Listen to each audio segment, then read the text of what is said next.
Guys, before we get into today's Czech Pirc Defense video, I wanted to mention that for the rest of this year, I'm giving out a 30% off discount code on the Czech Pirc Defense course that I made over 6 hours in content, and I hope you guys enjoy it a lot. We really go in depth on how to play the Czech Pirc Defense at a high level. If you're interested in that 30% off discount code, all you got to do, go down in the description below or the pinned comment, they have the same link, and plug in the discount code 2024, and you will receive 30% off on that Czech Pirc Defense course or any other chess giant course you decide to invest in.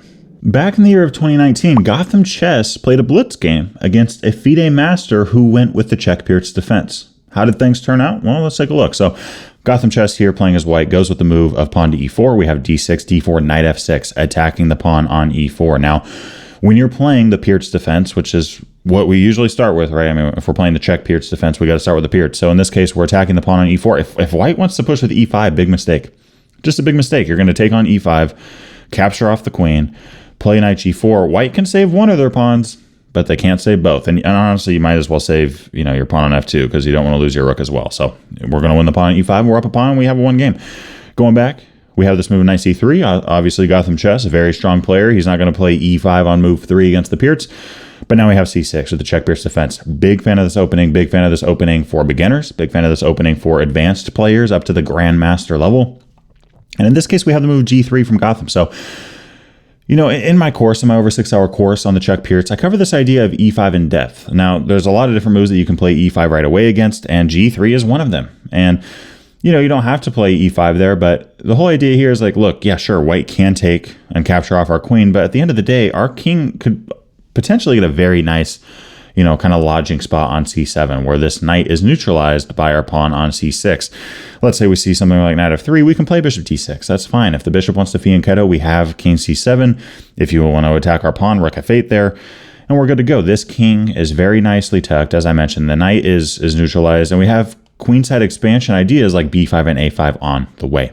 Black is more than okay here, right? We do have a nice game. So in the game, Gotham goes, what, I don't want to go for that line where black gets king c7. And if you grow in your experience in those kind of king c7 positions, if you learn really the ideas behind it, the maneuvers, how to put pressure against your opponent's weaknesses, all that kind of stuff, you're going to get some great games, in which case your opponent just doesn't really know what the heck's going on. Bishop g2 here. We have black continue with bishop e7, again, allowing white to take on e5. GothamChess, again, denies it. b5, again, offering up that pawn. You get the point. Gotham goes, what, I don't want to do it. And b4. This is another idea that you have in the Czech Pirc. You don't have to usually launch your pawn this fast. I usually don't. But that is an option. Just launching like crazy on the queen side, playing a5. Here we finally have capturing off. Queen takes d8 with check. I actually still like taking with the king. And just playing this move of king c7. And that bishop is looking towards the e6 spot, which could be very active. And we also have very nice, nicely advanced pawns on the queen side of the board. And I wouldn't really consider these weaknesses at the moment. I think they're taking space. I think they're making development for white difficult. And we're going to keep, just playing actively on the queen side of the board. We're in business. Instead, though, we have the move bishop takes d8 in the game. c4 is played, bishop e6, attacking the pawn. b3, a4, continuing to advance, continuing to put on the pressure. Let's say white plays some kind of move like h3, which I don't know why GothamChess would do that, and he didn't. But let's just say white makes a move. Our threat is taking on b3. You can't take back unless you want to lose your rook. So Gotham goes, what, I'm going to defend my rook, take back with the bishop. But now white has a weakness, that weakness being b3. c4 is not a weakness right now. It's just not. It's protected by a pawn. None of our pawns can attack that pawn. So this is not a weakness. This is, though. How can we attack it? By looking towards knight bd7, knight c5, and looking towards b3. And that's exactly what we see here with the first move of knight bd7. Knight d2 is played. White here, putting a little bit of defense on that guy. Bishop b6, good improving move. The bishop here wasn't the greatest piece. Really, if you're talking about inactive pieces, I'd probably say this is the least active piece, and then probably seconds up this bishop on d8. Look at your least active piece, look at your least active pieces, and just make it a little bit more active. We're now eyeing up that king on g1. Bishop b2 is played, castling kingside. I don't think this is so much about getting the king safe as much as it is about activating this rook. Rook a1 is played. This might seem scary, right? This might seem scary, but we're totally fine here as black. If we did see a move like knight f3, I do want to mention that knight c5 is an idea you can go with. Of course, bishop g4 here, very strong move, pinning that knight to the knight on e2. Not very often you hear about a knight being pinned to a knight, but yeah, knight c5 is also a good idea here. Look, going with the idea of, what, if you want to take the pawn, I'm going to take yours. You don't have a passed pawn. I do though, right? And c4 is even more weak now, you know, due to the fact that the pawn's not there and we have a bishop attacking it. Following castle and kingside, again, we have rook a1 and knight g4. And this is something your opponents, when you're playing the Czech Pirc defense, can miss all the time. When you're playing the Czech Pirc defense and you see that pawn capture on e5, that diagonal is yours to take. And there's so many games where you can win, you can get a winning tactic, you can get a great kind of attacking chance just by taking advantage of this diagonal. In this case, the only way white can defend it is bringing the rook right back, which is exactly what Gotham does. We now have the move f6. Now, this wasn't the best move, according to the engine. Okay, the engine, you know, it likes ideas like rook d8. It also likes knight c5. It also likes knight e3 there, which we're about to go over, actually. But so we have f6. We're still better here.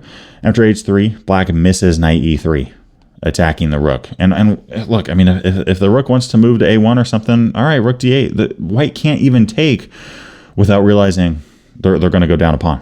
They're down a pawn here, b3. There's no knight defending it now, so we can, you know, obviously save our bishop and then start getting after it.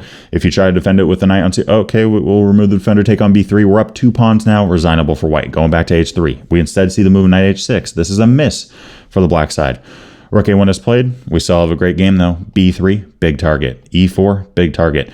b4 could be a big target here, but white's pieces just aren't very well placed to attack that pawn. And if they do, in some other hypothetical scenario, well, then their pawns probably aren't going to be as well defended. So knight c5 here, attacking the pawn, just adding more pressure, right? When you're playing chess, it's not all about where's the win here? Where's the win?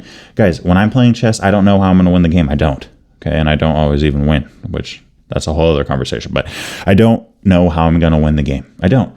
But what I do know is how to just keep improving my position, or at least that's what I try to know how to do. Okay, so that's what you should attain for.